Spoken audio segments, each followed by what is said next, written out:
तो जय हिंद दोस्तों। आज हम लोग बुद्धिज़्म के बारे में पढ़ेंगे। जो मैं एक्चुअली इस चैप्टर का नाम मैंने दिया है चैप्टर 4A, क्योंकि इसमें दो टॉपिक है, जैनिज़्म एंड बुद्धिज़्म, है ना। तो आज हम लोग दोनों ही टॉपिक बहुत इंपॉर्टेंट है और बहुत बड़े बड़े हैं, इसलिए आज हम लोग एक टॉपिक कवर करेंगे, फिर एक दूसरा वीडियो बना के जैनिज़्म को भी हम लोग कवर करेंगे। तो बुद्ध धर्म का जो है बहुत important topic CGPSC, prelims, mains, UPSC सारे स्टेट एग्ज़ाम में है। और ये इसीलिए मैंने मेन स्लाइड ओपन करने से पहले आपको दिखाना चाहा कि कैसे इंपॉर्टेंट है। आप मेंस में देखोगे हर साल क्वेश्चन पूछा जाता है। इस बार ये पूछा गया था 2024 के मेंस में कि बुद्ध धर्म में महाभिनिष्क्रमण क्या है ना। हम लोग पढ़ेंगे आने वाले स्लाइड्स में। उसके बाद 2022 में पूछा गया था मध्यम मार्ग क्या है, मिडिल पाथ। उसके बाद सुत्त पीटक जो है उनके जो लिटरेचर है, अशोक के धम्म, इसको बाद में सॉल्व करेंगे हम लोग मौर्यन पीरियड में। उसके बाद महात्मा बुद्ध के महापरिनिर्वाण के बाद जो समितियां गठित हुई थी उसके बारे में टिप्पणी लिखने के लिए बोला गया था, जो बुद्ध काउंसिल थी उनके बारे में। उसके बाद आया था क्वेश्चन जो बुद्धिज़्म है उसका इन्फ्लुएंस भारतीय संस्कृति में कितना है, कितना उसका प्रभाव है। जो 4 बुद्धिस्ट काउंसिल हैं, इससे तो इतना क्वेश्चन प्रीलिम्स में आता है, मेंस में आता है, बहुत सारे क्वेश्चन बनते हैं इसके। तो आपको पूरा चारों काउंसिल के बारे में, क्या उसके आउटकम थे, कौन उसके मतलब उस टाइम शासक कौन थे, कौन उसका अध्यक्ष था, सारी चीज़ें, लोकेशन कौन सा था, सब चीज़ याद करेंगे। ठीक है। तो आप देख चुके हैं ये कैसे मेंस में कितना इंपॉर्टेंट है। इसीलिए पहले हम लोग स्टार्ट करेंगे जैसे अब हम लोग करते हैं। मेरे प्रेजेंटेशन में 3 चीज़ें होती हैं, है ना, इसलिए प्रेजेंटेशन काफ़ी लंबा भी हो जाता है। आप लोग जब भी वीडियो देखें ना, तो आप चाहें तो स्लाइड वीडियो को 2 की स्पीड में बढ़ा लीजिए, क्योंकि मैं अगर कवर नहीं करूँगा तो आपके तीनों पार्ट कवर नहीं होंगे। तीनों पार्ट कौन कौन से? एक तो पहला थोड़ा ब्रीफ देना होता है, दूसरा है आपका PYQ करते हैं ना, PYQ किसके? प्रीलिम्स के। तो हम लोग घटना चक्र कर रहे हैं। और PYQ करते हैं आपके CGPSC वाले, CGPSC मेंस वाले। उसके अलावा मैंने एक पॉइंट और ऐड किया है कि कुछ और प्रोबेबल क्वेश्चन, संभावित क्वेश्चन मैं देता हूँ जो आ सकते हैं। ठीक है। तो इसीलिए वीडियो थोड़ा बड़ा हो जाता है, डोंट माइंड। जिसको जो पार्ट देखना है वो देख सकते हैं। जैसे मान लो किसी को लगता है कि मेरा कॉन्सेप्ट क्लियर है तो directly jump to the PYQ, है ना। लेकिन मुझे लगता है कि थोड़ा टाइम लेके वीडियो बनाना उचित है। कल मैंने बहुत जल्दी में मेंस के क्वेश्चन को स्किप कर दिया था, तो कुछ स्टूडेंट के कमेंट आए थे कि सर मेंस के क्वेश्चन को भी थोड़ा डिस्कस करिए, है ना। तो लेट मी टेक टाइम, जिसको जो पार्ट कवर करना है आप उसके हिसाब से देखते रहिएगा। ठीक है। और एक क्वेश्चन आता था कि कहाँ पे मिलेगा ये सारा, मतलब प्रेजेंटेशन कहाँ मिलेगा, ये सारा डॉक्यूमेंट कहाँ मिलेगा। तो अगेन मैं क्लियर करूँगा कि सारे डॉक्यूमेंट आपको मिलेगा मेरे टेलीग्राम चैनल में, जिसका लिंक मैं आपको दिया रहूँगा डिस्क्रिप्शन में और कमेंट बॉक्स में। ठीक है। तो वहाँ आप ज्वाइन कर लीजिए। सारे जो हाई क्वालिटी कंटेंट है आपको मिल जाएगा। बाइलिंगुअल है, हिंदी मीडियम वालों के लिए भी, इंग्लिश मीडियम वालों के लिए भी, तो किसी को भी कोई चैलेंज नहीं होगा। ठीक है। तो चलिए स्टार्ट करते हैं। चूँकि हिंदी वाले स्टूडेंट ज़्यादा हैं, मैं इंग्लिश टर्म भी यूज़ करूँगा, हिंदी भी यूज़ करूँगा, तो ट्राई टू अंडरस्टैंड। ठीक है। इसमें आपको मार्किंग इसलिए दिख रही है क्योंकि मैं वीडियो बना चुका था, लेकिन उसकी ऑडियो क्वालिटी ठीक नहीं थी, तो मुझे फिर से बनाना पड़ा, स्पीकर बंद हो गया था। ठीक है। तो चलिए कोई नहीं, आपके लिए सब करेंगे अपन। तो विषय सूची क्या क्या है? एक तो पहले बुद्ध के जीवन के परिचय के बारे में पढ़ेंगे, कहाँ पे बुद्ध का जीवन हुआ था, जो जो इम्पोर्टेंट घटनाएं थे उसके बारे में। उसके बाद जो बुद्ध का जो प्रसार, बुद्ध धर्म का जो प्रसार और विकास हुआ था उसके बारे में पढ़ेंगे। बौद्ध दर्शन में क्या क्या है, जो उनके 4 आर्य सत्य हैं, अष्टांगिक मार्ग, 8 फोल्ड पाथ, है ना, इन सब के बारे में। और बहुत सारे जो बुद्धिस्ट रिलेटेड फ़िलॉसफी है। तो देखिए ये आपको ना फ़िलॉसफी वाला जो पेपर है वहाँ भी काम आएगा। तो आप एक तीर से 2 निशाने लगा रहे हैं।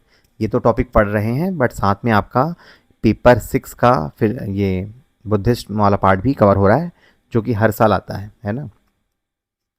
उसके बाद अभी क्या इनकी प्रासंगिकता है ना। तो जिस टाइप का क्वेश्चन पूछा जा रहा है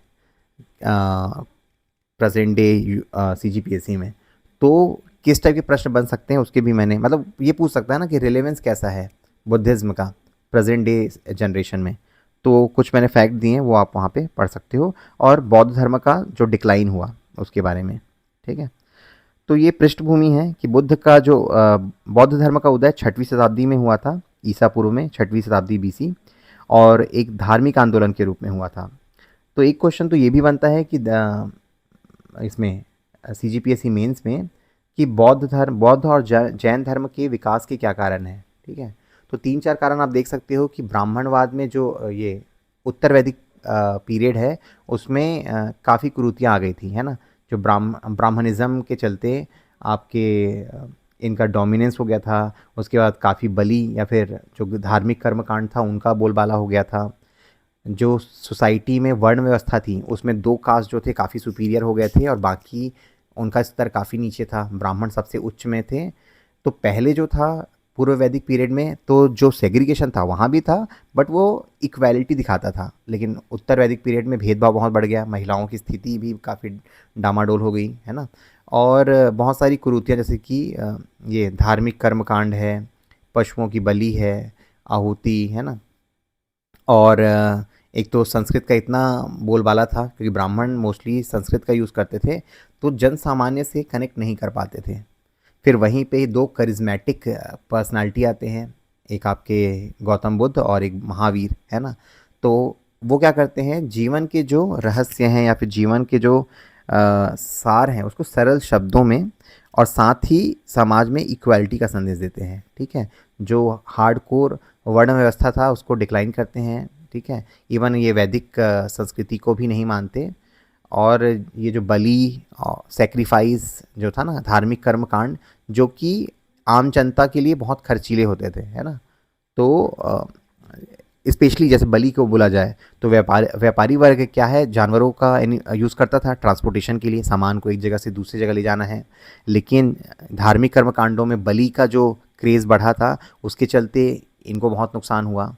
तो जब ये जो धर्म आए तो ये जो वैश्य वर्ग है उन्होंने इनको संरक्षण दिया और अल्टीमेटली फ्लॉरिश हुआ आपका बुद्धिज़्म और जैनिज़्म। ठीक है, तो बुद्ध का शाब्दिक अर्थ क्या होता है, ज्ञान प्राप्त, है ना। जो आदमी जिसको ज्ञान प्राप्त हो गया है, तो जिनका नाम सिद्धार्थ था पहले, जैसे ही वो ज्ञान प्राप्त हुई तो अल्टीमेटली वो गौतम बुद्ध कहलाए। और एक कहानी आपने पढ़ी होगी कि जन्म के समय एक ब्राह्मण था कालदेव और कौंडिल्य, उन्होंने उनके पिताजी को ये भविष्यवाणी करी थी कि या तो ये चक्रवर्ती राजा बनेगा या तो ये सन्यासी बनेगा। ठीक है, तो उनके पिता बहुत कंफ्यूज हो गए थे कि यार चक्रवर्ती राजा बना तब तो अच्छा है, मेरे राजपाट को संभालेगा, लेकिन सन्यासी बन गया तब फिर तो प्रॉब्लम है ना। तो वो क्या करते थे, उसको आइसोलेट करके रखते थे, मतलब दुखों से दूर करके रखते थे। लेकिन एक दिन वो घूमने निकले शहर में, तो वो 4 घटनाएं देखते हैं जिसका मेंशन मैं अगले स्लाइड में करूँगा। तब उनको लगता है कि भाई जीवन की वास्तविकता कुछ और है, मैं बड़े सुख और क्या आराम से जीवन जी रहा हूँ, that is not the purpose of life. फिर वो अपने जीवन का लक्ष्य खोजने निकलते हैं, है ना। तो देखते हैं क्या घटनाएं थी वो। तो गौतम बुद्ध के जीवन से कुछ इंपॉर्टेंट फैक्ट है ना। तो सबसे पहला तो ये कि उनका जन्म 563 BC में हुआ था, ये याद रखिएगा। ठीक है, और इसी के चलते आप उनकी डेथ को भी याद कर लीजिए 483 BC में। ठीक है, ये जो ईयर है ना उसको याद रखिएगा क्योंकि दिस इज़ द ईयर जब पहली बौद्ध समिति मतलब उसका गठन हुआ था, मतलब जो राजगिरी में हुआ था 483 में हुआ था। ठीक है, चलिए सेकंड आपका फैक्ट है कि जन्म में उनकी जन्म देती ही उनकी माता का तो जन्म बचपन में ही उनकी माता का निधन हो गया था। तो जो उनकी बुआ है गौतमी, महाप्रजापति गौतमी, उन्होंने पालन पोषण किया। बट और 16 साल की उम्र में उनका यशोधरा से विवाह हुआ था। उनके पुत्र का नाम राहुल था। कुछ फैक्ट्स हैं, सिंपल सा याद करना है। जो मैं 4 दृश्य बोल रहा था ना जिनको देख के उनका हृदय परिवर्तन हुआ, उनमें से एक था कि उन्होंने एक वृद्ध व्यक्ति को देखा, एक बीमार व्यक्ति को देखा, एक अंतिम संस्कार जो हो रहा था, एक लाश को लेके जा रहे थे, और एक सन्यासी को देखा। ठीक है, तो जब उन्होंने 3 घटनाओं को देखा, फर्स्ट 3, तो उन्होंने अपने सारथी से पूछा कि ये ऐसा क्यों है करके। तो सारथी ने बताया कि तो सबके साथ होना है, हम सबको एक दिन क्या बोलते हैं बूढ़ा होना है, हम कभी ना कभी बीमार पड़ेंगे और कभी ना कभी हमारी मृत्यु होगी। ठीक है, तो उन्होंने एक सन्यासी को देखा तो फिर उनको लगा कि इसके जीवन में तो कोई दुख ही नहीं है ना। तो फिर उनको ये प्रभाव किया कि मुझे कहीं ना कहीं अपने जीवन का सत्य खोजना पड़ेगा। और वो 29 वर्ष की उम्र में कंथक नाम के घोड़े में बैठ के महल को छोड़ देते हैं, जिसको टर्म दिया गया था महाभिनिष्क्रमण, जो इस बार प्रीलिम्स में पूछा गया था, सॉरी मेंस के एग्ज़ाम में पूछा गया था 2 मार्क्स के लिए। ज्ञान प्राप्ति उनको कब हुई? 35 साल की उम्र में हुआ था। बोध गया में हुआ था, बोधि वृक्ष के नीचे। ठीक है, तो ये एक फैक्ट है। और उसके पहले उन्होंने 2 गुरुओं से भी ज्ञान प्राप्त किया था। आलर कालम जो कि सांख्य के गुरु थे। ठीक है, इनका वर्णन और आएगा। नेक्स्ट चलते हैं कि उनकी जीवन की कुछ प्रमुख घटनाएं, क्योंकि इन सब घटनाएं हैं ना, उनसे ही प्रश्न बनते हैं। तो एक तो पहला है संकेत से, मतलब जो चिन्ह है उनसे उन घटनाओं को मतलब चिन्हांकित किया गया है उन प्रतीकों से। जैसे हाथी है, सफ़ेद हाथी मतलब क्या? जब वो अपनी माता के गर्भ में प्रवेश करते हैं। फिर दूसरा प्रतीक है कमल, मतलब जब उनका जन्म हुआ था लुम्बिनी में। ठीक है, लुम्बिनी कहाँ पे? आपका नेपाल में है, और उसको कपिलवस्तु भी बोलते हैं, मतलब कपिलवस्तु के अंदर लुम्बिनी नाम का जगह है। उसके बाद कमल के बाद आता है बैल। बैल क्या है? आपका बुद्ध का युवावस्था, जिसमें वो राजसी वैभव में रह रहे थे। और चौथा है गृह त्याग, तो वो घोड़े में बैठ के गए थे, तो घोड़ा एक संकेत है कि उन्होंने घर छोड़ दिया है, और जिसको महाभिनिष्क्रमण बोला गया था। ज्ञान प्राप्ति उनको बोधि वृक्ष के नीचे हुई थी, तो पीपल का जो वृक्ष है, बोधि वृक्ष है, वो ज्ञान प्राप्ति को संकेत करता है। और धर्म चक्र जो आप देखते हो ना अशोक चक्र में जो व्हील है, वो संकेत करता है धम्म चक्र प्रवर्तन, मतलब जब ज्ञान प्राप्ति के बाद उन्होंने सारनाथ में पहली बार अपना उपदेश दिया था। ठीक है, तो वो आपको दिखाता है धर्म चक्र से। और लास्टली स्तूप क्या दिखाता है? मृत्यु को। ठीक है, तो ये कुछ संकेत हैं। मैच द फॉलोइंग में आता है क्वेश्चन, जो हम लोग करेंगे जब घटना चक्र के क्वेश्चन करेंगे तो।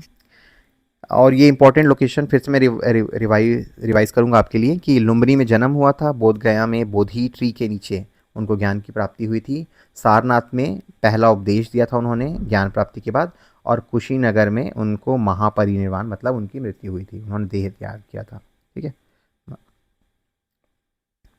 और बुद्ध से जुड़े कुछ प्रमुख व्यक्ति हैं, तो एक तो फैमिली के हैं, तो उनके पिता का नाम सुशोधन है, माता का नाम महामाया है, उनकी बुआ गौतमी, उसके बाद वाइफ का नाम यशोधरा, बेटे का नाम राहुल, और उनका एक भाई था जिनका नाम था देवदत्त। ये सब जस्ट एक बार पढ़ लीजिएगा, क्योंकि मल्टी स्टेटमेंट क्वेश्चन पूछेंगे तो पूछ देते हैं, है ना, और कि कौन उनकी माता का नाम ये था, गलत फैक्ट दे देगा, तो आपको आइडेंटिफाई करना है। उसके बाद गुरु, उनके 2 गुरु आलर कालम जो कि सांख्य दर्शन के गुरु थे, और उदक रामपुत, और उसके अलावा उनके जो 2 शिष्य आनंद और उपाली, जिन्होंने आपका सुत पीटक और विनय पीटक का रचना किया था। और ये है छन्न जो कि सारथी था जब वो गृह त्याग किए तो, है ना। और उनके कुछ और अनुयायी हैं, कुछ इससे पूछता तो नहीं है, देखना होगा, देख लीजिएगा, अदरवाइज यू कैन इग्नोर, कहीं प्रश्न आया नहीं है। बुद्ध धर्म के त्रिरत्न, 3 रत्न कौन कौन से हैं? तो 3 रत्न हैं, बुद्ध धम्म और संघ। तो बुद्ध क्या है? जो वो व्यक्ति जिसको ज्ञान की प्राप्ति हो गई है उसको बुद्ध बोलते हैं। और धम्म क्या है? बुद्ध के उपदेश, है ना। बौद्ध धर्म की पूरी नींव धम्म पर आधारित है, जिसमें 4 आर्य सत्य और अष्टांगिक मार्ग शामिल हैं। तो धम्म में आपके 4 नोबल ट्रूथ, जो हम लोग आने वाले स्लाइड में पढ़ेंगे। और लास्ट है संघ, मतलब ये जो बौद्ध भिक्षुकों और उपासकों का जो समुदाय है, उस और वो जो बुद्ध के मैसेज हैं, उपदेश हैं, उनका पालन करते हैं, संरक्षण करते हैं, और बुद्ध के प्रसार में भूमिका निभाते हैं, वो संघ है। तो बुद्ध, धम्म और संघ, ये त्रिरत्न है बुद्ध के, बुद्धिज्म के। 4 आर्य सत्य क्या हैं? तो 4 आर्य सत्य क्या हैं? पहला तो सबसे पहले दुख है ना, मतलब जीवन है वो दुख से भरा है। अलग अलग टाइप से दुख आते हैं, बुढ़ापा, मृत्यु, बीमारी, परिजनों से बिछड़ना। अब उसके बाद दुख का कारण क्या है? अज्ञानता या लालसा, है ना, हमको लालच है कुछ पाने की, और हमें पता नहीं है कि हमारे जीवन का पर्पस क्या है, मतलब अज्ञानता भरी पड़ी है, तो वो हमें दुख से जोड़ता है, हमारी इच्छाएं। तीसरा है दुख निरोध, मतलब तृष्णा और आसक्ति को अगर हम लोग समाप्त कर दें तो दुख से निवारण पाया जा सकता है। और दुख निवारण गामिनी प्रतिपदा, मतलब एक रास्ता है जिसको बोलते हैं अष्टांगिक मार्ग। अगर आप अष्टांगिक मार्ग का अनुसरण करेंगे तो वो आपको ज्ञान की तरफ ले जाएगा, और अल्टीमेटली जब आपको ज्ञान की प्राप्ति होगी तो दुखों का अंत होगा, है ना। तो ये 4 आर्य सत्य हैं जो आपको याद रखना है। उसके अलावा अष्टांगिक मार्ग है ना। तो अष्टांगिक मार्ग को 3 पार्ट में डिवाइड किया गया है, प्रज्ञा, सील और समाधि। ठीक है, और आप देख सकते हैं उनके अंदर 2-2-2-3-3 है ना, तो आप याद कर लीजिए।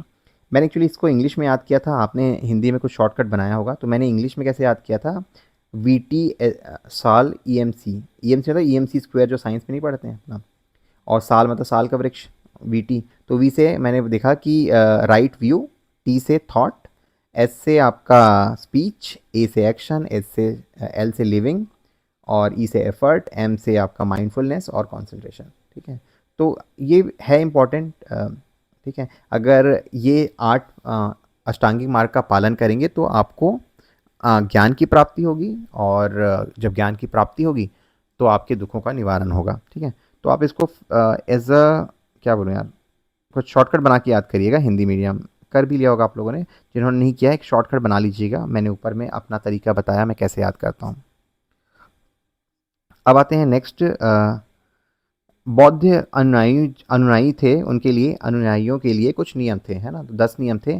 तो 5 नियम तो आपने गृहस्थ वाले पढ़े हैं, सत्य, अहिंसा, आस्तीय, अपरिग्रह, व्यभिचार से बचना। ठीक है, लेकिन उसके अलावा जो भिक्षुकों के लिए 5 नियम एक्स्ट्रा हैं, वो है असमय भोजन से बचना है, आरामदायक बिस्तर से बचना है, सुगंधित वस्तुओं से बचना है, नृत्य, गीत और मदिरा से बचना है, और महिलाओं के संपर्क से बचना है। ठीक है, तो ये सब है। उसके बाद बौद्ध धर्म की प्रमुख दार्शनिक अवधारणाएं क्या हैं, ये आपको ना यहाँ भी समझ में आएगा ना जब आप पढ़ोगे फिलॉसफी। तो अभी जो आप कर रहे हो, एक तीर से दो निशाने कर रहे हो। ठीक है, अभी जो पढ़ रहे हो आपका एक चैप्टर वहाँ भी खत्म हो रहा है। तो बौद्ध धर्म की प्रमुख दार्शनिक अवधारणाएं क्या है, प्रतित्य समुत्पाद, है ना। मतलब एक बुद्ध उपदेश का सार है जो ये बताता है कि हर घटना और परिस्थिति किसी दूसरे पर निर्भर है। तो आप जब जब उस टाइम मैं फिर से कवर करूँगा ना, तो बताऊँगा कि 12 फैक्टर हैं, ठीक है, जो एक दूसरे को इम्पैक्ट करते हैं। फॉर एग्जांपल दुख है तो क्यों हो रहा है, क्योंकि आपको अविद्या है। ठीक है, तो अविद्या है क्योंकि संस्कार है। ठीक है, संस्कार है तो फिर कुछ और। तो इस टाइप से एक साइक्लिकल व्यू बनता है। ठीक है, अगर हम लोग उस साइक्लिकल व्यू को तोड़ देंगे, मतलब मान लो अविद्या का अंत होता है, तो जो दुख है, जो साइक्लिकल व्यू था, वो दुख ही खत्म हो जाएगा। ठीक है, तो डिटेल में पढ़ेंगे उसके बारे में, बट अभी आप समझिए कि प्रतीत समुत्पाद जो है वो बौद्ध धर्म से रिलेटेड है। प्रीलिम्स में अगर क्वेश्चन आया तो कंफ्यूज मत होइएगा जो पहली बार पढ़ रहे हैं इसको। उसके बाद आता है अनात्मवाद। मतलब यहाँ पे कोई, मतलब बौद्ध धर्म ये मानता है कि कोई स्थायी आत्मा या परमात्मा नहीं होती। ठीक है, क्योंकि उनका मानना है कि निरंतर यहाँ पे बदलाव हो रहे हैं आत्मा में। मतलब 8 महीने पहले कोई व्यक्ति जैसा था वैसा अभी नहीं है। तो एक बड़ा फेमस सा स्टेटमेंट है, यूपीएससी के ऐसे में आया था कि you can not cross the same river twice. मतलब आप एक ही नदी को 2 बार क्रॉस नहीं कर सकते। क्यों? क्योंकि नदी बह रही है, बट उसमें जो नदी की धारा है वो तो बदल गई ना। आपने नेक्स्ट टाइम जब क्रॉस करोगे तो धारा अलग होगी, है ना। तो इस टाइप का कुछ था कि अनात्मवाद मतलब आत्मा जो है क्षणिक, मतलब लगातार चेंज हो रहा है, कोई स्थायी आत्मा नहीं है। जैसे हमारा बाकी जो फिलोसफिकल स्कूल क्या मानते हैं कि आत्मा परमा वो है, निरंतर है और अविनाशी है और कभी चेंज नहीं होता, है ना, आत्मा कभी नहीं मरता, इस टाइप का। लेकिन इनका कहना है कि कोई स्थायी आत्मा नाम की चीज़ नहीं होती। तो वो कॉन्सेप्ट आपका कहलाता है अनात्मवाद। निर्वाण, तो निर्वाण क्या है कि अगर आपको पता चल गया है, ज्ञान की अगर प्राप्ति हो गई है और आप दुख और पुनर्जन्म के चक्र से मुक्ति मिल गई है आपको, तब कहीं आपको निर्वाण प्राप्त हुई है। ठीक है, अनीश्वरवाद, बुद्ध क्या मानते हैं कि जो पृथ्वी है वो 5 स्कंद से बना है। ठीक है, 1 2 3 4 5, और कोई दैवी शक्ति नहीं है। ये जो 5 जो स्कंद हैं वही प्राकृतिक नियमों के कारण इस सृष्टि का निर्माण हुआ है। कोई दैविक शक्ति या फिर ईश्वर जिम्मेदार नहीं है। तो ये उनका अनीश्वरवाद का फिलॉसफी है। नेक्स्ट है मध्यम मार्ग। तो बुद्ध धर्म इस बात पे बिलीव करता है कि ना तो अत्यंत सुखी जीवन जीना है, मतलब ऐशो आराम वाला, ना ही एकदम दुख वाला। आपको एक बैलेंस बना के चलना है। ठीक है, संतुलित दृष्टिकोण रखना है। तो उसको बोलते हैं मध्यम मार्ग, है ना, एक्सट्रीम। ये बोला ना कि बुद्ध ने आत्म सुख और आत्म पीड़ा की चरम सीमाओं से बचने का समर्थन किया है। वहीं अपोजिट में जब हम लोग जैन पढ़ेंगे ना, तो वहाँ पे एक्सट्रीमिज्म, मतलब एक्सट्रीम दुख वाली बात आ जाती है कि अपने आप को आप मतलब एक्सट्रीम जीवन रहता है उनका ना। आप कपड़े, मतलब ये जो दिगंबर हैं वो तो वस्त्र भी नहीं पहनते। तो बुद्ध जो है मध्यम मार्ग में चलने की प्रेरणा मतलब मैसेज देता है। नेक्स्ट है बोधिसत्व। तो बोधिसत्व महायान जो बौद्ध है, बौद्ध धर्म का स्प्लिट होता है बाद में अलग अलग पंथ में, तो एक बनता है महायान, एक बनता है हीनयान। तो जो उनका महायान ब्रांच है वो बोलता है कि अगर जिनको ज्ञान की प्राप्ति हो गई है उनको दूसरों को भी ज्ञान, मतलब उनको भी दूसरों को भी निर्वाण प्राप्त करने में मदद करनी चाहिए, तो वो बंदे बोधिसत्व कहलाते हैं। अब आते हैं बुद्ध साहित्य के ऊपर, है ना, तो ये इससे बहुत अच्छा क्वेश्चन बनता है। तो सबसे पहले तो तीन को याद रखिए। विनय, जो उसको लिखा था उपाली ने, ठीक है, और आनंदा ने लिखा था आपका सुत पीटक, और अभिधम पीटक, है ना, ये आपका तृतीय संगीति में लिखा गया था। ये दोनों जो था, जो चार समिति या फिर चार बौद्ध काउंसिल हुए थे बुद्ध के महापरिनिर्वाण या फिर उनके जाने के बाद, तो पहले जो समिति हुई थी उसमें विनय पिटक और सुत पिटक लिखे गए थे फर्स्ट में, थर्ड में अभिधम्म पिटक लिखा गया था, ठीक है। उसके अलावा कुछ और हैं जैसे दीपवंश और महावंश है, उसमें श्रीलंका में बौद्ध धर्म का कैसे प्रसार हुआ उसके बारे में लिखा गया है। मिलिंद पन्हो करके है, वो डायलॉग दिखाता है, एक यूनानी राजा था मिलिंद और भिक्षु नागसेना के बीच, मतलब क्वेश्चन आंसर के तौर पे था। जो मिलिंद है वो बहुत सारे फिलोसफिकल क्वेश्चन पूछते हैं जीवन से रिलेटेड, और जो बौद्ध भिक्षु नागसेन थे वो उनके क्वेरी का सॉल्यूशन देते हैं। तो सारा डिस्कशन मिलिंद पन्हो में है। पन्हो मतलब मिलिंद पन्हो मतलब मिलिंद के प्रश्न, है ना। उसके बाद ललित विस्तर, इसमें बुद्ध की विस्तृत जीवनी दी गई है। बुद्ध चरित को किसने लिखा है? अश्वघोष, ये बहुत इंपॉर्टेंट है एग्जाम के लिए। मध्यमिक कारिका, इसको नागार्जुन ने शून्य का प्रतिपादन किया है, ये क्वेश्चन भी बहुत इंपॉर्टेंट बनेगा। महाविभाषा सूत्र, इसको चतुर्थ संगीति में लिखा गया था। तो इसमें आप ना कम से कम ये बुक को तो याद रखिए, कल के दिन कुछ भी क्वेश्चन आएगा ना एनालिटिकल, तो अगर ये फैक्ट के साथ आप लिखोगे तो आपको क्या बोलते हैं, अच्छे मार्क्स मिलेंगे, मतलब आपका जो कंटेंट है स्ट्रांग बनेगा। उसके अलावा जो ये है सुत्त पीटक है, उसके अंदर 5 निकाय थे, ठीक है, सब डिवीजन टाइप का, तो उसको मैंने याद किया था एक के एसडीएम, ठीक है, तो एक हमारे पहचान के एसडीएम थे, मतलब जिनको जानता था मैं, अरुण कुमार एसडीएम, तो उनके नाम पे ही मैंने इसको शॉर्टकट बनाया था। तो ए से क्या है? अगुंतर निकाय, ठीक है। के से आपका खुद्दक निकाय, एस से आपका संयुक्त निकाय, और डी से दिग् निकाय, एम से मध्यम निकाय, ठीक है। जैसा भी है आप अपना शॉर्टकट बनाइए, जिनको आप जानते हैं, जैसा आप जानते हैं, जो चीज़ें आपसे रिलेवेंट है वैसा शॉर्टकट बनाएं। बस ज़रूरी ये है या इम्पोर्टेंट ये है कि आपको वो प्रश्न का आंसर पता होना चाहिए। अब आते हैं नेक्स्ट, बुद्ध की संगीति, मतलब जो 4 काउंसिल थे, है ना, बुद्ध के जाने के बाद। एक तो इमीडिएट हुआ, जैसे मैंने बताया था कि प्रथम 483 में ही बुद्ध का महापरिनिर्वाण हुआ था, और उसी साल हुआ पहला संगीति। तो पर्पस क्या था? देखो, ओवरऑल पर्पस था इन चारों काउंसिल का कि बुद्ध के पहला वाले का तो बहुत बेसिक पर्पस था कि जो भी बुद्ध के उपदेश थे, जो भी उनके मैसेज थे, उनका संरक्षण करना, और बाकी फिर वही प्रचार प्रसार कैसे कर सकते हैं, ये सब, है ना। तो उनमें कुछ इंपॉर्टेंट घटनाएं घटी, वो सब आपको याद रखना है। तो प्रथम संगीति में क्या था, किस स्थान पर हुआ? राजगृह में हुआ, और शासक उस टाइम था अजातशत्रु, और अध्यक्ष उस संगीति का था महाकश्यप, ठीक है। और इसमें जैसे मैंने बताया सुत और विनय पिटक का संकलन किया गया था। द्वितीय 100 साल बाद हुआ, ये 483 को था, दूसरा 383 को हुआ वैशाली में। राजा उस टाइम कौन था? काल अशोक, ठीक है। काल अशोक किसके हैं? शिशुनाग के, है ना, हम लोग पढ़ेंगे कल, शिशुनाग वंश के। उसके बाद सभा कमी है अध्यक्ष, और इस टाइम क्या हुआ? बौद्ध धर्म का स्थिरवाद और महासंघिक में विभाजन हो गया। तृतीय संगीति फिर 251 में हुआ पाटलिपुत्र में, अशोक उस टाइम राजा थे, और अध्यक्ष कौन थे? मोगलीपुत्तिस, ठीक है। इस टाइम ये इसका अभिधम्म पिटक का संकलन हुआ। चतुर्थ संगीति काश्मीर में हुआ 100 ईस्वी में, तो 100 ईस्वी में हुआ, और कनिष्क उस टाइम राजा थे, वसुमित्र उसके अध्यक्ष थे, और इस टाइम सबसे इम्पोर्टेंट घटना है महायान और हीनयान में विभाजन। तो मैंने एक्चुअली याद कैसे किया था वो बताता हूँ। मैंने स्थान को कैसे याद किया था चारों को? RVPK, ठीक है, या फिर ऐसा है रणवीर कपूर PK में आया था, है ना, इस टाइप का। तो R से राजगृह, V से वैशाली, P से आपका पाटलिपुत्र, और K से काश्मीर, तो इस टाइप का। और राजा जो उस टाइम शासक थे उसको मैंने याद किया था अनिल कपूर, A से आपका अजातशत्रु, K से काल अशोक, A से अशोक, और K से कनिष्क। तो अपने अपने तरीके हैं, जैसा आपको याद करना है। अध्यक्ष है उसको ऐसे याद करना पड़ेगा, महाकश्यप थे पहले, उसके बाद सभाकर्मी थे, तीसरा मोगलीपुत्र तीसा थे और चौथा वासुमित्र। ठीक है। ईयर को याद करने का तरीका सिंपल सा, 483, 383, 251 और 100 AD है ये ना, बाकी तो फिर BC चल रहा है। तो ये आपके बौद्ध काउंसिल हो गया। उसके बाद बौद्ध धर्म के प्रमुख संप्रदाय है ना, तो कौन से हैं? एक तो हीनयान है, जिनको छोटा चक क्या बोलते हैं उसको यार, महान, अ, चलिए मैं आगे बताता हूँ उसको। तो बड़ायान, महायान, ठीक है।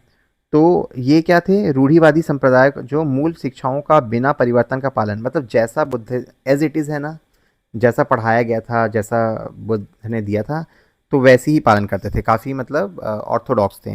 लेकिन जो नए थे वो महायान थे, उन्होंने थोड़े उदारवादी थे। उदारवादी कैसे थे आप देखोगे कि बोधिसत्व की अवधारणा, इसमें क्या था, हीनयान जो थे वो बिलीव करते थे कि सबको अपने निर्वाण के लिए खुद प्रयत्न करना है, कोई आपकी हेल्प नहीं कर सकता। लेकिन महायान क्या बिलीव करता था कि बोधिसत्व की अवधारणा है, जिसमें अगर मेरे को ज्ञान की प्राप्ति हो गई, मेरे को निर्वाण प्राप्त मतलब ज्ञान हो गया, तो मैं दूसरों की भी मदद कर सकता हूँ निर्वाण प्राप्ति में। और ये क्या है, बुद्ध को ईश्वर मानते थे, जबकि ये बुद्ध को ईश्वर नहीं मानते थे। इन्होंने साहित्य में संस्कृत का उपयोग किया, इन्होंने पाली का उपयोग किया। महायान का प्रचार कहाँ था? China, Japan, Korea. मतलब आप थोड़ा ऐसे इमेजिन करेंगे ना, फिर से अगेन मैं मैप बना रहा हूँ क्योंकि this is the right way to remember. ठीक है, तो मैं ऐसे मैप बना के याद करता था कि ये, तो देखिए कहाँ पे है, चीन नॉर्थ में है, ठीक है, इस वाले में, जापान फिर इधर है, कोरिया भी इस साइड ही है, और तिब्बत। तो पूरा जो ये एरिया है वहाँ पे आपका महायान हुआ। ठीक है। बाकी श्रीलंका, बर्मा, थाईलैंड कहाँ पे? ये रहा श्रीलंका, यहाँ पे कुछ थाईलैंड है और बर्मा, बर्मा यहाँ पे। ठीक है। तो ये वाले एरिया है, वहाँ पे आपका हीनयान जो था उसका प्रचार हुआ। ठीक है। तो वही जो चीज़ें बोली थी यहाँ पे कि ये लोग मूर्ति पूजा और आत्मा के अस्तित्व को नकारते थे और निर्वाण के लिए बोलते थे कि आपको व्यक्तिगत प्रयास करना है, कोई आके आपको हेल्प नहीं कर सकता। उसके अलावा अन्य संप्रदाय थे, वज्रयान। ठीक है। तो वज्रयान जो है वो तांत्रिक प्रथाओं पे बिलीव करता था, वो 6वीं शताब्दी में आया AD में। और बुद्ध के, ठीक है, इसका प्रचार कहाँ पे था? बंगाल, बिहार, नेपाल साइड है ना। जैसे आप देखोगे बंगाल में थोड़ा रहता है ना, तांत्रिक चीज़ों पे मानते हैं, तो आप ऐसा याद करेंगे। उसके अलावा ये सहजयान है और महाचक्रयान, बस नाम को याद रख लीजिए, मैं उसकी डिटेल में जाने के लिए, उसके बारे में ज़्यादा पढ़ने का तो नहीं बोलूँगा, बस नाम याद रखिएगा कि ये सब जो हैं, स्थाविर, महासंधि, कालचक्रयान, सहजयान, ये बिलोंग करते हैं बौद्ध धर्म से, उनके संप्रदाय हैं। उसके बाद ये बौद्ध प्रथाओं से संबंधित कुछ शब्द हैं, इसका कोई ज़्यादा, चैत्य पता होना चाहिए आपको। चैत्य क्या है? आपका पूजा स्थल है, जैसे हमारा मंदिर होता है तो बौद्ध जो है चैत्य कहलाते हैं। स्तूप क्या है? जो जब बुद्ध का जो देहावसान हुआ ना, तो उनकी जो अस्थियां हैं उनको 8 अलग अलग बर्तनों में क्या बोलते हैं रख के, जैसे होता है ना, क्या बोलते हैं, पॉट में रख के जहाँ जहाँ रखा गया वहाँ पे स्तूप बनाए गए मेजर, और आखिरी में वो पॉट जिसमें एक्चुअल में अस्थियां रखी गई थी। तो टोटल 9 मेजर स्तूप बनाए गए थे, बाद में तो बहुत सारे स्तूप बन गए। बट अवशेष टीले जैसी संरचना बुद्ध या महत्वपूर्ण बौद्ध घटनाओं के स्मरण के रूप में बनाई जाती है। बाकी उतना कुछ इंपॉर्टेंट नहीं है सब। ठीक है। ये इंपॉर्टेंट है चैप्टर कि कौन कौन से विश्वविद्यालय थे, बुद्ध यूनिवर्सिटी, बौद्ध यूनिवर्सिटी उस टाइम थे। तो एक तो नालंदा है, किसने बनाया था? कुमारगुप्त, याद रखिएगा। वल्लभी, ये आपके गुजरात में है। ठीक है। ये हीनयान शिक्षा का ना, तो देखिए कौन सी शिक्षा दे रहा है ये भी इंपॉर्टेंट है। तो ये वल्लभी जो विश्वविद्यालय है उसको हीनयान स्कूल के लिए माना जाता है। उदांतगिरी ये कहाँ पे है? बिहार में है। ये महायान के लिए फेमस है और इसका संस्थापक था गोपाल, जो पाल वंश का शासक है। आने वाले टाइम में पढ़ेंगे, सिलेबस में कम है बट देखते हैं हम लोग एक्स्ट्रा एफर्ट मारेंगे उसका, ताकि प्रीलिम्स के क्वेश्चन बन जाए। वैसे ही धर्मपाल है जो पाल वंश का, तो उसने 2 और बनाए, विक्रमशिला ये आपका बिहार में, और सोमपुरा जो अभी बांग्लादेश में है। इन दोनों को धर्मपाल ने बनाया था। तो मैच द फॉलोइंग में आ सकता है, स्टेटमेंट बना के आ सकता है कि मान लो इसी में बोल सकता है कि नालंदा विश्वविद्यालय का स्थापना चंद्रगुप्त II ने किया था। ठीक है। तो आपको बताना होगा कि स्टेटमेंट गलत है ना, उसको कुमारगुप्त ने बनाया था। तो मैं अपने प्रेजेंटेशन में ना बहुत सारे फैक्ट्स रख रहा हूँ जो कि रिलेवेंट है ना, फालतू के फैक्ट नहीं रख रहा। तो आपको प्रेजेंटेशन को उस पॉइंट ऑफ व्यू से पढ़ना है कि फैक्ट्स अगर आपको याद रहेंगे तो आप ऑप्शन एलिमिनेट करके आंसर दे पाओगे। प्रमुख विद्वान कौन कौन थे, ये देखिए नागार्जुन का है ना, इसका माध्यमिक कारक लिखा है उन्होंने और शून्यवाद के संस्थापक माने जाते हैं। उसके अलावा आपका इनसे क्वेश्चन आया है बुद्ध घोष का, ये सीजीपीएससी में क्वेश्चन में आया था कि विशुद्धि मग किसने लिखा है ना, तो ये बुद्ध घोष की कृति थी। अश्वघोष को जानते ही हैं, जो उपाध्यक्ष थे चतुर्थ संगीति में जब कनिष्क ने करा था। वासुमित्र आपका ये था अध्यक्ष था और अश्वघोष उसके उपाध्यक्ष थे। तो इन्होंने उनकी व्यापक जीवनी लिखी है बुद्ध चरित, है ना। और वासुबंधु को याद कर लीजिए, वसुबंधु, तो इन्होंने क्या लिखा है, अभिधर्म कोश, ठीक है। तो इम्पॉर्टेंट चीज़ यही चीज़ सब हैं जो फैक्ट आप देख रहे हो। शून्यवाद तो आप किससे रिलेवेंट है, नागार्जुन से। बुद्ध घोष का विशुद्ध मग इम्पॉर्टेंट है, बुद्ध चरित लिख दिया। धम्म कीर्ति का उतना कुछ तो नहीं फैक्ट है। दिग्नाग इसकी भी ज़्यादा फेमस नहीं है, इसको याद कर लीजिएगा, ठीक है। तो एक सेकंड यार, मैं ज़्यादा कवर करूँगा दिखेगा नहीं। एनीवेज, फिर आगे चलते हैं। बौद्ध धर्म के संरक्षक कौन कौन से राजा थे, शासक थे जिन्होंने किया। एक तो अशोक के बारे में जानते ही हैं, डिटेल में पढ़ेंगे। कनिष्क है जो ये आपके तृतीय, सॉरी हाँ काल अशोक, हाँ तृतीय संगीति जो हुआ था उसके अध्यक्ष थे, और ये आपके चतुर्थ संगीति के। हर्षवर्धन है ना, जो पोस्ट गुप्ता पीरियड में आते हैं, वो उन्होंने काफ़ी बढ़ावा दिया। इनका डिटेल कहाँ मिलता है, वेनसांग जो आए थे चाइनीज़ यात्री, उनके जो भी डॉक्यूमेंट है उसमें पता चलता है कि हर्षवर्धन ने बुद्धिज़्म को प्रमोट करने का भी मतलब बीड़ा उठाया था। धर्मपाल, ये तो जानते ही हैं, पुनर्जागरण हुआ था पाला डायनेस्टी के टाइम बुद्धिज़्म का। और ऊपर में हमने देखा भी कि इन्होंने 2 बुद्धिस्ट यूनिवर्सिटी इस्टेब्लिश किए थे, ठीक है।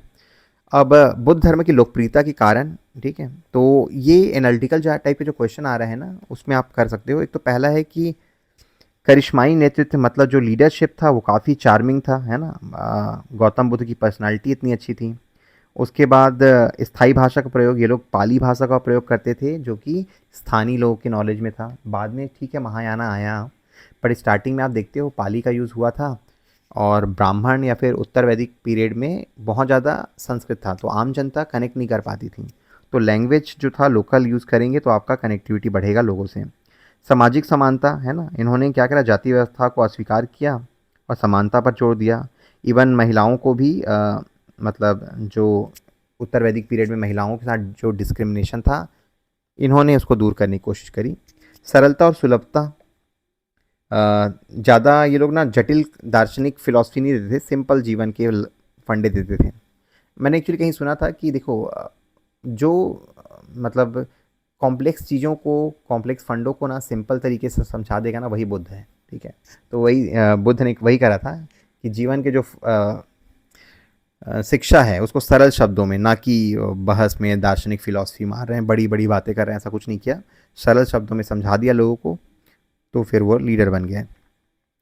राजकीय संरक्षण भी मिला, जैसे मैंने बताया अशोक, कनिष्क, पाल, तो वो एक कारण था कि उनकी लोकप्रियता के। और मध्यम मार्ग को, है ना, इन्होंने एकदम एक्सट्रीम जो घर बार छोड़ के जंगल में जाओ ऐसा कुछ नहीं, इन्होंने मध्यम मार्ग को कि आप एक कंट्रोल्ड संतुलित जीवन जिए, तो ये लोगों के बीच काफ़ी पॉपुलर हुआ। और पतन के क्या कारण थे, तो बौद्ध धर्म में बहुत सारे जो अनवांटेड तत्व थे उन सब का समावेश हो गया। जैसे हिंदू धर्म जो में जो कर्म कांड बोलते थे ना, मूर्ति पूजा, और बुद्ध को तो विष्णु का अवतार भी माना जाता, मतलब माना जाने लग गया, तो उसके चलते इनका डिक्लाइन हुआ। बाहरी आक्रमण हुए, है ना, तो 7वीं शताब्दी में मुस्लिम हुए, उन्होंने मठों को, मंदिरों को, सबको तोड़ा। उसके बाद मठवासी अलगाव, मतलब बौद्ध भिक्षु मठों में अलग थलग हो गए। आम जनता, मतलब वो मठों में रहने लग गया, तो जनता से कनेक्शन ही नहीं रहा, ठीक है। तो अगेन वो एक रीज़न था डिक्लाइन का। और हिंदू पुनरुत्थान, शंकराचार्य आप जानते हैं, तो शंकराचार्य जी के टाइम फिर से हिंदू धर्म का पुनरुत्थान हुआ। जो बुराइयां थी उनको उन्होंने हटाया और फिर से हिंदू धर्म को रिवाइव किया। तो उन सब के चलते कहीं ना कहीं जो बुद्ध था उसका डिक्लाइन हुआ। ये कुछ समकालीन चीज़ें हैं, इसको मैं ना ज़्यादा कवर नहीं करूँगा, लेकिन ये क्वेश्चन का आंसर बन सकता है अगर पूछे कि क्या रिलेवेंस है। तो ठीक है, ये डायरेक्ट कनेक्टेड नहीं है, मैंने बस आपके दिमाग को थोड़ा ओपन करने के लिए बुद्धिज़्म का कुछ पार्ट ऐड कर दिया है। बौद्ध कला और वास्तुकला कुछ-कुछ चीज़ें देख लीजिएगा, ठीक है? तो वास्तुकला मुख्यतः क्या है? स्तूप हैं, चैत्य है, चैत्य मतलब जहाँ पे पूजा करते हैं, विहार जहाँ पे बौद्ध भिक्षु रहते हैं, और कुछ गुफ़ाएँ, जैसे सांची का महान स्तूप, अजंता, एलोरा की गुफ़ाएँ, नालंदा का मठ, ये सारी चीज़ें बुद्ध से रिलेटेड हैं, ठीक है? और ये तो ठीक है, स्प्रेड है, इसकी ज़रूरत नहीं है, आप उसको इग्नोर करिए। ये कुछ क्वेश्चन मतलब वो कौन-कौन से जो बुद्ध फेस्टिवल थे, एडिशनल मैंने कुछ कुछ चीज़ें मैं ऐड कर दिया रहता हूँ, आप आपके पास रहेगा, कभी मन किया तो पढ़ लेना, नहीं पढ़ा तो इग्नोर। एक क्वेश्चन आता है, नौ मतलब नियो बुद्धिज़्म, है ना? वो कौन थे? तो किसको बोलते हैं? डॉक्टर अंबेडकर को। उन्होंने बाद में बुद्धिज़्म अपना लिया था, है ना? अब चलिए कुछ क्वेश्चन करते हैं हम लोग प्रीलिम्स का। देखिए मैं स्पीड को उतना तेज़ नहीं कर रहा क्योंकि पिछले वीडियो मैंने तेज़ कर दिया था, तो कुछ स्टूडेंट बोल रहे थे कि सर आपने मेंस के क्वेश्चन डिस्कस नहीं किए। तो अगर कुछ स्टूडेंट का अलग अलग ओपिनियन है कि मुझे सिर्फ ऑब्जेक्टिव क्वेश्चन सॉल्व करना है, तो आप पर्टिकुलरली वहाँ से आके देख लेना वीडियो। किसी को लगता है कि सर मेरे को मेंस का देखना है तो आप वहाँ से देख लो, किसी को लगता है मेरे को ओवरऑल चाहिए तो आप ओवरऑल देख सकते हो, किसी के पास टाइम कम बचता है तो आप 2 की स्पीड में भगा के देखो, ठीक है? तो सारे ऑप्शन ओपन है, बट अगर मैं कुछ स्किप करूँगा ना तो कुछ स्टूडेंट को लगता है कि बहुत कुछ छूट गया क्या। तो let's do it slowly and अच्छे से करते हैं ताकि एक कंटेंट रेडी रहे और कल के दिन कोई भी अगर नया स्टूडेंट आता है तो उसको चैलेंज ना जाए। तो पहला क्वेश्चन है, गौतम बुद्ध का जन्म कब हुआ था? तो आप लोगों को याद ही होगा, इसका आंसर है 563 बीसी ना। हमेशा क्वेश्चन में कंफ्यूज करने के लिए इसको एडी भी कर देगा तो गलत हो जाएगा, तो आपको बीसी ऑप्शन ए। नेक्स्ट मैं इसके एक्सप्लेनेशन यहाँ पे दिया हुआ है, हम चूँकि हम लोग अभी पढ़ के आए हैं तो इसको रीड आउट करने का मतलब नहीं है, बट आपके एक्सप्लेनेशन के लिए मैंने सारा चीज़ लिख दिया है। बुद्ध और ये सारे क्वेश्चन ना पी वाई क्यू हैं, किसी न किसी ईयर मतलब आए हैं, किसी न किसी साल में आए हैं, किसी न किसी स्टेट के एग्ज़ाम में आए हैं, और बहुत सारे क्वेश्चन यूपीएससी में आए हैं। बुद्ध के जीवन की किस घटना को महाभिनिष्क्रमण के रूप में जाना जाता है? सोचिए, क्वेश्चन अभी ना सीजीपीएससी के मेंस में आया है 2024 में, 2 मार्क्स के लिए। तो कौन सा है घटना? देखिए 4 घटनाएं थी, है ना? एक तो उनका जन्म लेना, उनका घर छोड़ना, उनको नॉलेज प्राप्त होना, उसके बाद फिर पहला सरमन, और उसके बाद महापरिनिर्वाण। तो महाभिनिष्क्रमण वो घटना है जब वो अपना घर त्याग देते हैं। तो ऑप्शन सी। ओ सॉरी, मुझे थोड़ा सॉरी, हाँ बंद हो गया था, 1 मिनट दीजिए। हम लोग कहाँ पे थे? काफ़ी कुछ तो कवर कर लिए। सॉरी यार। तो ये तो हो गया आपका ऑप्शन, ये हम लोग कर चुके थे, गृह त्याग, ठीक है। नेक्स्ट क्वेश्चन है, निम्नलिखित में से किस राजवंश के अभिलेख से इस परंपरा का समर्थन होता है कि लुम्बिनी शाक्य मुनि बुद्ध का जन्म स्थान था? ठीक है, तो इस वाले क्वेश्चन का आंसर ये है कि मौर्य जो अशोक ने बहुत सारे अपने पिलर किए थे ना, तो उसमें ये रुमिन देव में देई में, ठीक है, रुमन देई में एक इंस्क्रिप्शन है जिसमें बता, ये अशोक का इंस्क्रिप्शन है, वो ये सूचना प्रोवाइड करता है कि वो शाक्य मुनि का जन्म लुम्बिनी में हुआ था, ठीक है। तो ऑप्शन ए रहेगा इसका, मौर्यन इंस्क्रिप्शन से पता चलता है। अगला क्वेश्चन है, महात्मा बुद्ध का महापरिनिर्वाण क्या है, कहाँ हुआ था? ठीक है, महापरिनिर्वाण मतलब कब, कहाँ उन्होंने अपना शरीर त्याग किया था? तो वो है आपका कुशीनगर, ठीक है। सारी लोकेशन रिलेटेड हैं। लुम्बिनी और कपिल वस्तु की सेम चीज़ है, कपिल वस्तु के अंदर लुम्बिनी है जहाँ पे उनका जन्म हुआ था। बोध गया में उनको ज्ञान की प्राप्ति हुई थी, कुशीनगर में उन्होंने देह त्याग किया था, ठीक है। तो आप ये उसके कुछ मतलब डिटेल में पढ़ने के लिए और दिया है, आप पढ़ लीजिएगा उसको। महापरिनिर्वाण मंदिर अवस्थित है, डेफिनेटली आप ऊपर वाला क्वेश्चन सॉल्व कर लिए हैं तो नीचे भी कर लेंगे, चूँकि उन्होंने कुशीनगर में अपना शरीर त्याग किया था, तो कुशीनगर में ही वो मंदिर है। कुशीनगर के बाद ये हो गया, निम्नलिखित शहरों राज्यों में किनका संबंध बुद्ध के जीवन से था? ठीक है, ये क्वेश्चन ना यूपीएससी में 2 साल बैक टू बैक आया, आई डोंट नो कैसे उनको दिखा नहीं, exactly same question with same option.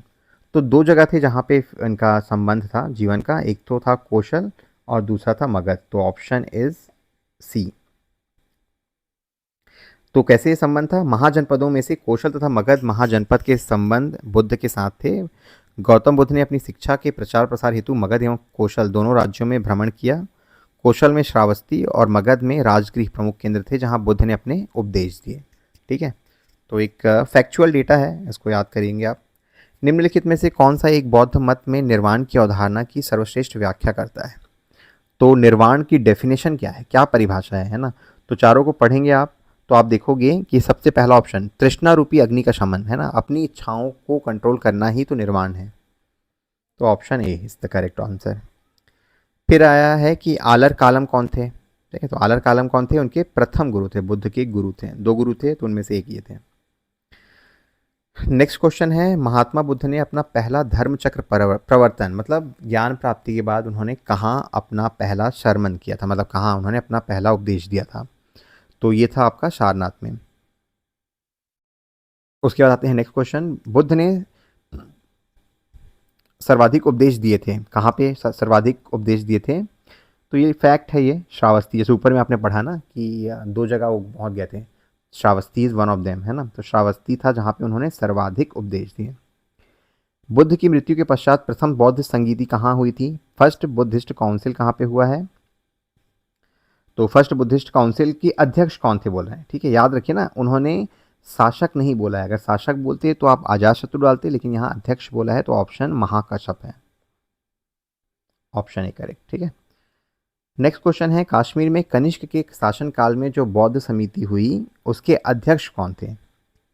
तो अगर आप याद कर पा रहे होंगे तो वासुमित्र उसके अध्यक्ष थे और उपाध्यक्ष कौन थे? वो थे अश्वघोष। ठीक है, तो option D is the correct answer. Next question है, निम्नलिखित पर विचार, कुछ स्टेटमेंट दिए हैं उन पे देखते हैं। तो निम्नलिखित पर विचार करिए, महायान बौद्ध मत की कौन सी विशेषताएं हैं? मतलब महायान जो ब्रांच था बुद्धिज्म का, उसकी क्या मान्यताएं थी? तो पहला बोल रहा है कि बुद्ध में देवात्मरूपण मतलब डिटिफिकेशन, भगवान मान लिया बुद्ध को। तो डेफिनेटली ये तो करेक्ट आपने पढ़ा है कि हिनयान है वो नहीं मानता था भगवान, लेकिन महायान है वो बुद्ध को भगवान मानते थे, तो इसलिए करेक्ट स्टेटमेंट है। नेक्स्ट स्टेटमेंट, बोधिसत्व के पथ पर चलना, बिल्कुल, मतलब अगर आपको ज्ञान की प्राप्ति हो गई है तो आप दूसरों को भी मदद करोगे निर्वाण प्राप्ति में।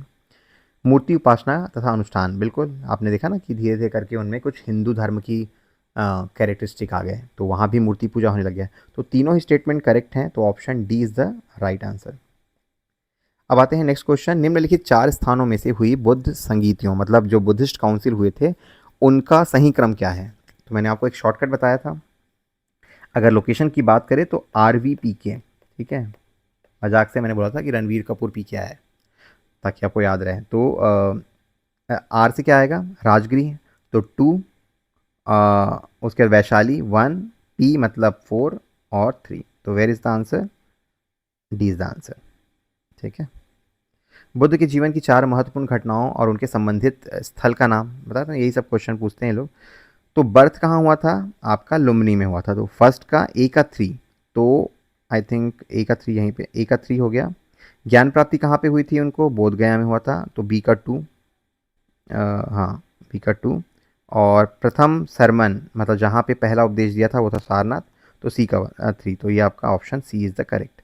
निधन उनका हुआ था कुशीनगर में। महात्मा बुद्ध के संबंध में निम्नलिखित कथनों में से कौन सा सही है? तो पहला कथन है उनका जन्म कपिलवस्तु में हुआ था, डेफिनेटली कपिलवस्तु के अंदर लुम्बिनी गांव है वहाँ पे हुआ था, तो कपिलवस्तु लिखा है तो भी गलत नहीं है। उन्होंने बोध गया में ज्ञान प्राप्त किया, ये भी बिल्कुल करेक्ट है। उन्होंने वैदिक धर्म को अस्वीकार किया, बिल्कुल सही है। उन्होंने आर्य सत्य का प्रचार किया, बिल्कुल सही है। तो चारों स्टेटमेंट करेक्ट है। नेक्स्ट क्वेश्चन है, वही मैच करना है। तो जन्म का क्या साइन है? आपने याद होगा, तो जन्म का उनका साइन था कमल। ठीक है, प्रथम सरमन का क्या था? धर्म चक्र प्रवर्तन। महाबोधि बोधि वृक्ष, और गृह त्याग घोड़ा, घोड़ा कंथक से गए थे। तो डी का 3 देखो, ये वाला डी का 3, तो ऑप्शन इज डी। ठीक, तो ऐसे आपको सॉल्व करना है। जो नए एस्पिरेंट है उनके लिए थोड़ा एप्टीट्यूड बता रहा था कि कैसे आपको नॉलेज गेन करना है, कैसे आपको क्वेश्चन सॉल्व करना है।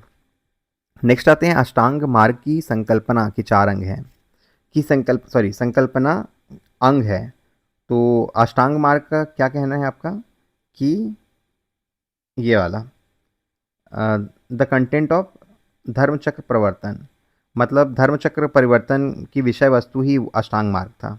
ठीक है, तो ऑप्शन डी। नेक्स्ट क्वेश्चन है, बौद्ध संघ में भिक्षुणी के रूप में स्त्रियों के प्रवेश की अनुमति बुद्ध द्वारा कहाँ दी गई थी, है ना? तो कौन से लोकेशन में उन्होंने महिलाओं को भी अलाउ किया? तो वैशाली था स्थान, ये एक फैक्ट है, याद रखिएगा। त्रिपिटक क्या है?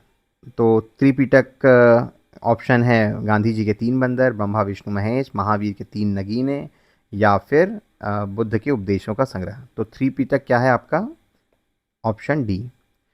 तो आपने देखा त्रिपिटक मतलब आपका सुत्त पीटक है, विनय पीटक है और अभिधम पीटक, है ना? तो ये 3 आपके बुद्ध से रिलेटेड था।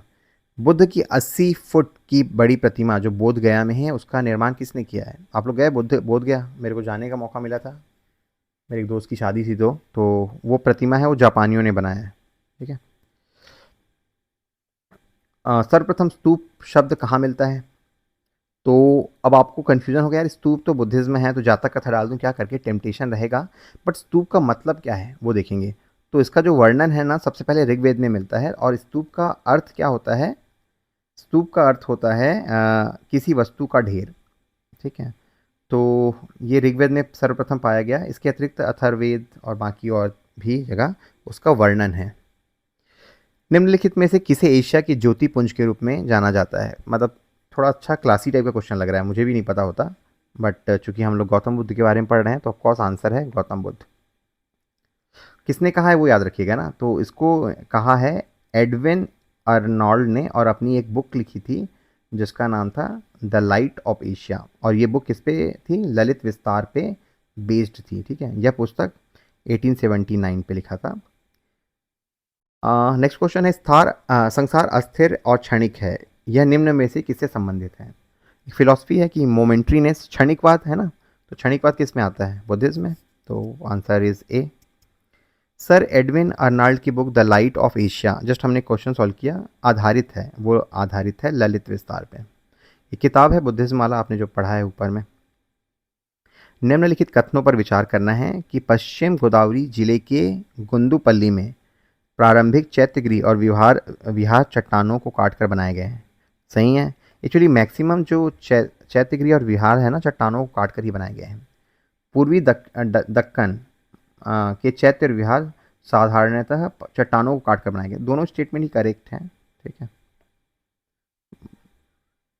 निम्नलिखित कथनों पर विचार करें। चैत्य और विहार, हाँ, चैत्य और विहार में क्या अंतर है? तो मैंने बताया था ना, चैत्य जहाँ पे पूजा करते हैं लोग, जैसे मंदिर होता है वैसे ही, और विहार जहाँ पे ये जो बौद्ध भिक्षु लोग निवास करते हैं उसको। तो देखेंगे सारे ऑप्शन, तो चैत्य पूजा स्थल है और विहार है निवास स्थान। ये यूपीएससी का क्वेश्चन है 2013 का। उसके बाद आते हैं नेक्स्ट क्वेश्चन, आरंभिक मध्ययुगीन समय में बौद्ध धर्म का पतन किन कारणों से हुआ? तो 4-5 कारण दिए हैं, 3 कारण दिए हैं। देखिए, उस समय बुद्ध को विष्णु का अवतार मानने लग गया है। अंतिम गुप्त राजा के समय आक्रमण करने वाली मध्य एशिया की जनजातियों ने हिंदू धर्म को अपनाया और बौद्धों को सताया। ऐसा कुछ नहीं है ना? मतलब बौद्धों को सताया और हिंदू धर्म को अपनाया, ये वाली बात में तो कोई दम नहीं लग रहा है। ये देखिए, तो गुप्त वंश के राजाओं ने बौद्ध धर्म का पुरजोर विरोध किया, गलत। तो इसका चलो, ये तो आपको पता है विष्णु का अवतार मान लिए थे, तो फर्स्ट इज करेक्ट। ठीक है। सेकंड में थोड़ा डाउट हो सकता है कि यार हाँ, क्योंकि कई बार मुस्लिम इन्वेडर वाली बात आती है ना, तो मान लो चलो ये अगर आपको डाउटफुल है, लेकिन थर्ड तो आपको टोटली समझ में आ रहा है कि गलत स्टेटमेंट है। गुप्त वंश के राजाओं ने बौद्ध धर्म का पुरजोर विरोध किया, नहीं किया। अगर किया होता तो कुमार गुप्त ने क्यों बुद्धिस्ट यूनिवर्सिटी बना था नालंदा में, है ना? इसीलिए थर्ड स्टेटमेंट इज़ रॉन्ग। अगर मैं थर्ड स्टेटमेंट को रॉन्ग कर दूंगा तो आंसर अपने आप ए आ जाएगा। नेक्स्ट क्वेश्चन है, बौद्ध धर्म के अनुसार विचार कीजिए। पुनर्जन्म नहीं होता, आत्मा की सत्ता नहीं होती। ठीक है, तो पुनर्जन्म पे तो बिलीव करते हैं ना, तभी तो उन्होंने बोला है वो जो द्वादश निदान वाला नहीं है फंडा, कि जब तक आप ये अज्ञानता रहेगी तो आप जन्म मरण के जो चक्र है उसमें फंसे रहोगे। तो पुनर्जन्म तो मानता है, तो ये स्टेटमेंट तो ए गलत हो गया। तो ए गलत है, ये तो गलत हो गया, दोनों सही गलत हो गया। दोनों डी होना चाहिए इसका आंसर, है ना? अपने आप करेक्ट हो जाएगा। आत्मा की सत्ता नहीं है, वही जैसे बताया अनात्मवाद है ना, उसको मानता है। ये क्वेश्चन आप लोग के लिए है। सारा क्वेश्चन बना दूंगा तो आप लोग को थॉट प्रोसेस जनरेट नहीं होगा। ये क्वेश्चन आप सॉल्व करिएगा। बौद्ध धर्म के विषय में कौन सा कथन सही है? तो पहला स्टेटमेंट है, उसने वर्ण एवं जाति को अस्वीकार नहीं किया। उसने ब्राह्मण वर्ग की सर्वोच्च सामाजिक कोटि को चुनौती दी। उसने कुछ शेख शिल्पों को निम्न सॉरी नीचा माना मतलब। तो ये ऑप्शन है, बताइएगा आपसे बनता है तो, नहीं बनता तो मैं कमेंट में रिप्लाई करूँगा। ठीक है, तो अब तक हम लोग क्या कर चुके हैं, PYQ प्रीलिम्स वाले सॉल्व कर चुके हैं, लगभग 30 हमने सॉल्व किए। चलिए हम लोग जंप करते हैं क्विकली मेंस के आंसर पे। कल मैंने शायद किसका वैदिक पीरियड वाला बहुत जल्दी स्किप कर दिया था, तो नीचे कमेंट आने लग गया था कि सर आप आराम से पढ़ाइए, कोई जल्दी नहीं है। तो चलिए सबको कवर करते हैं। तो हिंदी वाला कवर करूँ, इंग्लिश वाला दिया है, ठीक है। बौद्ध धर्म में महाभिनिष्क्रमण से आप क्या समझते हैं? ये इस साल के क्वेश्चन पेपर में आया था, CGPSC, शायद मैं ये 25वीं बार बोल रहा हूँ। तो इसका अर्थ क्या होता है? महान त्याग या महान प्रस्थान। तो बौद्ध धर्म में यह उस महत्वपूर्ण घटना को संदर्भित करता है जब राजकुमार सिद्धार्थ गौतम, भविष्य के बुद्ध, 29 की उम्र में अपने शाही महल, परिवार, सांसारिक जीवन का त्याग कर दिया था और उन्होंने दुख और मुक्ति के सत्य की खोज में ऐसा किया। उन्होंने दुख और मुक्ति के सत्य की खोज में ऐसा किया जिसने ज्ञानोदय की दिशा में उनकी आध्यात्मिक यात्रा में एक महत्वपूर्ण मोड़ को चिन्हित किया। ये आपको PDF मिल जाएगा, इसीलिए मैं इसको ना PDF फॉर्मेट में नहीं लिखता, इसको मैं डॉक्यूमेंट फॉर्मेट में, क्योंकि अल्टीमेटली आपको आंसर ऐसे ही लिखना है, टू द पॉइंट। 2 नंबर का आया है, टू द पॉइंट लिखिए, सीधा आंसर आपको मार्क्स मिलेगा। अगेन 2 नंबर का क्वेश्चन था, मध्य मार्ग से आप क्या, मध्य मार्ग जो है बुद्धिज्म का, उसको स्पष्ट करिए। तो क्या है आपका, जो मैंने बताया था फॉर्मूला कि बुद्ध ने एक्सट्रीम भोग और एक्सट्रीम पिनांस, मतलब अत्यंत दुखी होना और अत्यंत भोग विलास में विरक्त होना, इन दोनों को ही मतलब निगलेक्ट किया है, मतलब ये दोनों ही नहीं करना है। तो हमें क्या करना है, एक मध्यम मार्ग, एक व्यवहारिक मार्ग अपनाना है जिसमें जीवन के प्रति एक संतुलित दृष्टिकोण की वकालत करता है, अनावश्यक पीड़ा या अत्यधिक भोग के बिना आध्यात्मिक प्रगति और अंतिम मुक्ति प्राप्त करने के लिए संयम और आत्मानुशासन पे जोर देता है। ठीक है, शब्दों के लिए मैंने आपको बता दिया है, बाकी क्या पूछ रहा है वो मैं आपको सिंपल शब्दों में समझा रहा हूँ ताकि आपको याद रहे।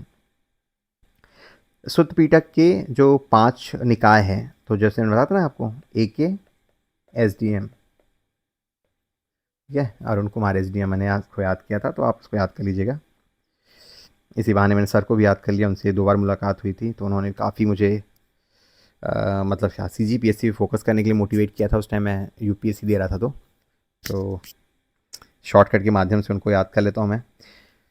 नेक्स्ट है, अशोक के धम्म से आप क्या समझते हो? ठीक है, तो अशोक के जो धम्म था ना, वो कोई बुद्ध से, बौद्ध लिटरेचर से रिलेटेड नहीं था, वो उसका एक ना नैतिक सिद्धांत था जिसमें उसने एक फिलोसफिकल थॉट दिया था कि आपको सहिष्णुता, मतलब टॉलरेंस के साथ रहना है, दूसरों जो धर्म है उनको भी टॉलरेट करना है, अहिंसा है ना, मतलब जानवरों को नहीं मारना है, बड़ों का सम्मान करना है, सत्यवादिता और शुद्धता, कल्याणकारी गतिविधियाँ है ना, और आत्मनियंत्रण, सेल्फ कंट्रोल, और धम्म विजय, मतलब जो भेरी घोष जो है उसको रिप्लेस किया था उसने धम्म घोष से।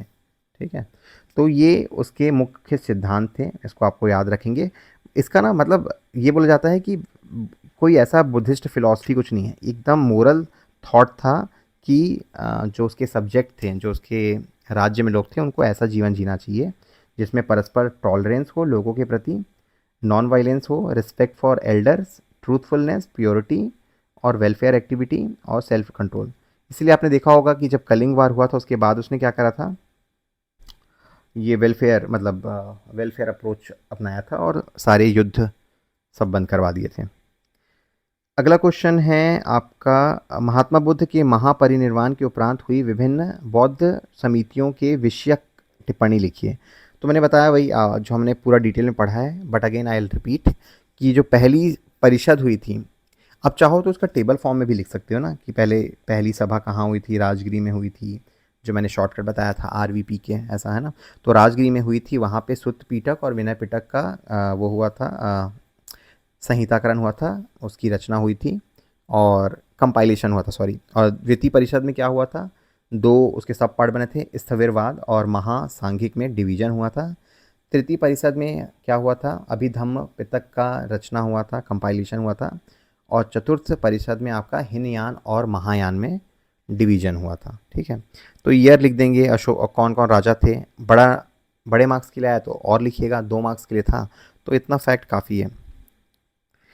नेक्स्ट क्वेश्चन था आपका, ईयर लिखा है ना टेबल में, आप देख लीजिएगा। बौद्ध धर्म ने भारतीय संस्कृति को किस टाइप से प्रभावित किया।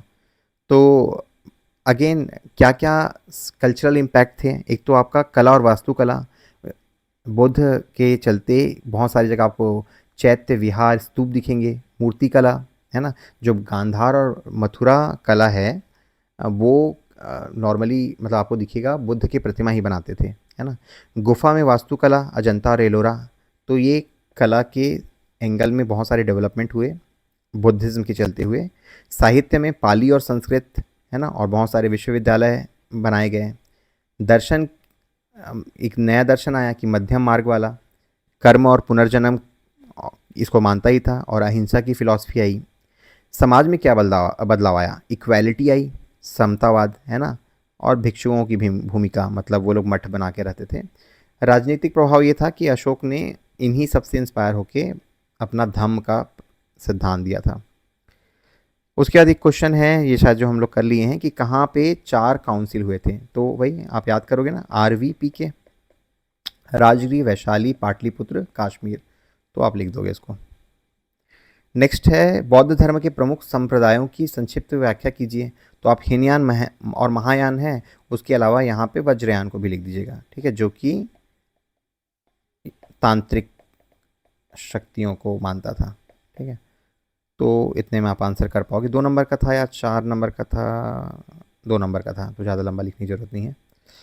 उसके बाद बौद्ध धर्म में पंच स्कंद कौन से हैं, ये आप लोग अगर फिलॉसफी पढ़े होंगे तो याद आ जाएगा, नहीं पढ़े हैं तो रूप, वेदना, संज्ञा, संस्कार, विज्ञान। इंग्लिश मीडियम वालों के लिए मैं पढ़ देता हूँ कि form, feeling, perception, mental फॉर्मनेस and consciousness. ठीक है, तो ये पंच स्कंद है।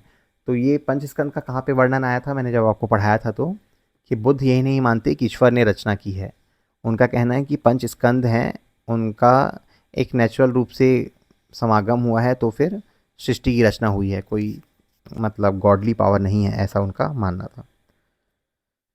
बाकी ठीक है, इतना हो गया। मैंने कुछ प्रैक्टिस क्वेश्चन दिए हैं आपको। हाँ, यहाँ पे मैंने जैसे मैंने प्रीलिम्स का एक क्वेश्चन दिया था ना, वैसे ही आपको आपके थॉट जनरेट करने के लिए मैंने कुछ क्वेश्चन दिए हैं। कल तक मैं इन क्वेश्चन के सॉल्यूशन देता था, लेकिन आज से मैं क्वेश्चन दे रहा हूँ। नहीं बनेंगे कोई इशू नहीं, जब हम लोग रिवीजन वाला पार्ट करेंगे ना, तो मैं इनके भी आंसर दूंगा। But most important for the CGPSC एस्पेरेंटिस, आपका थॉट जनरेट होना चाहिए। इसके सारे आंसर PPT में हैं। जैसे कि discuss the main teaching of Gautam Buddha in their relevance, तो मैं चाहूँगा कि आप लोग अटेम्प्ट करके देखें। गौतम बुद्ध के प्रमुख उपदेश और समकालीन समाज में उनकी प्रासंगिकता क्या थी, प्रेजेंटेशन में है। भारत में बौद्ध धर्म के प्रचार, तीव्र प्रसार और बाद में उनके पतन का विश्लेषण कीजिए। बौद्ध धर्म में 4 आर्य सत्य और अष्टांगिक मार्ग की अवधारणा को समझाइए। और बौद्ध धर्म के प्रचार में अशोक की भूमिका और धम्म के विशेषताओं को उल्लेख करिए। और लास्ट क्वेश्चन है, हीनयान और महायान में अंतर, तो मैंने टेबल बना के दिया है वहाँ पे, उसको अच्छे से रख लीजिएगा। ठीक है, तो काफ़ी लंबा वीडियो हो गया, but thank you for your patience, है ना। और अगर आपको अच्छा लगा वीडियो तो अपने दोस्तों को भी रिकमेंड करिए। जितना ज़्यादा सपोर्ट मिलता रहेगा उतना ही जल्दी जल्दी हम लोग वीडियो लाते जाएंगे। और कुछ भी आपकी और डिमांड है तो आप बता सकते हैं मेरे टेलीग्राम चैनल में आके। ठीक है, टेलीग्राम का लिंक मैं डिस्क्रिप्शन में दे दूँगा, वहाँ से आप देख लेना। Thank you for your cooperation and your patience.